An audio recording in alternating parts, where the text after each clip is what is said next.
السلام علیکم خواتین و حضرات، امید ہے آپ سب خیریت سے ہوں گے۔ حضور والا آج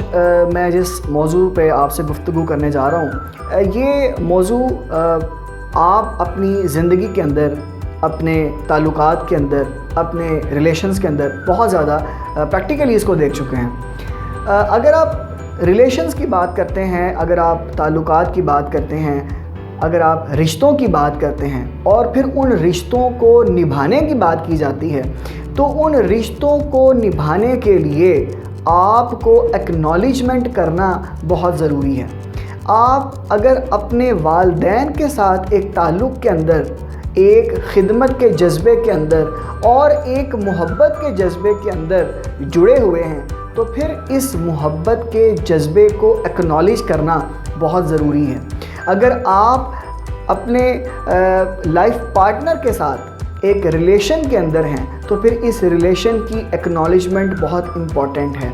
اگر آپ بہن بھائی کے رشتے کے اندر موجود ہیں، تو پھر اس رشتے کی ایکنالجمنٹ بہت زیادہ ہے۔ اگر آپ دیکھیں جتنے بھی ریلیشن اس وقت ہیں، ان تمام کے تمام ریلیشنز کے اندر یہ چیز بہت ہی زیادہ امپورٹنٹ ہوتی ہے کہ آپ اپنے رشتوں کو نبھانے کے اندر کتنے زیادہ مخلص ہیں۔ میں آج جس رشتے کے نبھانے کی بات کروں گا وہ والدین کا رشتہ ہے، جو رشتہ ازل سے چلتا ہے اور ابد تک رہتا ہے۔ یہ رشتہ ایسی محبت کا، ایسے پیار کا اور ایسے خلوص کا نام ہے کہ جس کو اولاد بچپن کے اندر چھوٹے ہوتے ہوئے دیکھتی تو ہے، لیکن جیسے ہی وہ اولاد اپنے بازو اور اپنی ٹانگوں کے اوپر قوت محسوس کرتی ہے، اپنے آپ کو بڑا محسوس کرنے لگتی ہے، تو یہ رشتہ اور یہ تعلق کمزور ہونا شروع ہو جاتا ہے، اور آہستہ آہستہ یہ تعلق، یہ رشتہ اس حد تک پہنچ جاتا ہے کہ اس بیٹے کے لیے بڑا آسان ہو جاتا ہے کہ وہ اپنی والدہ کو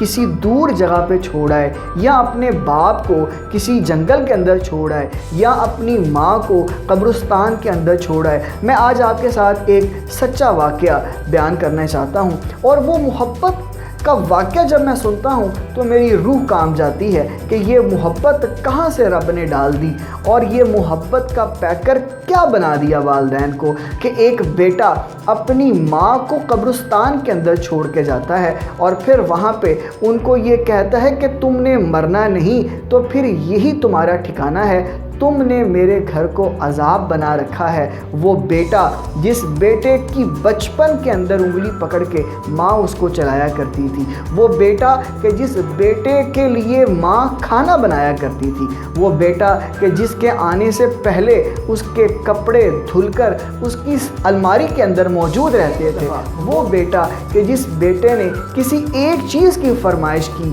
تو ماں فوراً سے اپنے سارے کام چھوڑ کے اس کی وہ فرمائش پوری کرتی ہے، وہی بیٹا اس ماں کو آج اپنی بیوی کے کہنے پہ قبرستان کے اندر چھوڑ کے چلا جاتا ہے۔ کوئی گزرنے والا دیکھتا ہے کہ ایک بوڑھی مائی قبرستان کے اندر بیٹھی ہے، اور ان سے جا کے پوچھتا ہے کہ اے اماں جی، کیا بات ہے، آپ یہاں قبرستان میں ہیں اور اکیلی رو رہی ہیں؟ ماں نے روتے ہوئے کیا کہنا تھا، اس ماں نے یہ کہا کہ میرا بیٹا مجھے یہاں چھوڑ کر گیا ہے، اور وہ مجھے یہ کہتا ہے کہ ماں تو مرتی نہیں، تیرا ٹھکانہ پھر یہی ہے، تو یہیں پہ رہ۔ ان لوگوں نے جب یہ بات سنی تو وہ بھی اشک بار ہو گئے، اور انہوں نے اس ماں سے پوچھا کہ ماں،